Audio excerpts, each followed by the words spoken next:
نظرتون بیمارستان امام علی چابهار بیمارستان است یا کشتارگاه؟ تنها جایی که من ازش میترسم بیمارستان امام علی چابهار. این که نظری نمیخواد. بیمارستان چابهار خودش معروف به کشتارگاه است. یعنی بیمارستان دکترم منو ببری من بهترم. کشتارگاه چرا کسی پیگیری نمیکنه و این مشکل بزرگ را حل نمیکنه؟ نمیدونیم بهش بگیم بیمارستان یا کشتارگاه. کشتارگاه. یاد به یه پزشک دارید در بیمارستان امام علی، اونو نمیگم بیمارستان، اونو میگم کشتارگاه. فکر بکنی برای بیمارستان. کشتارگاه.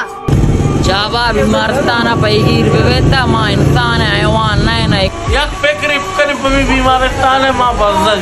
بارداری جنینان بری چوشکانی وجه سرگار پادگاری چی وزی آخری فکری بکنی بچه نه دکتری داری نه هیچی نداری، زیر سر को मर्द में बोल लगा कि अब तो इस तरह सरता नहीं।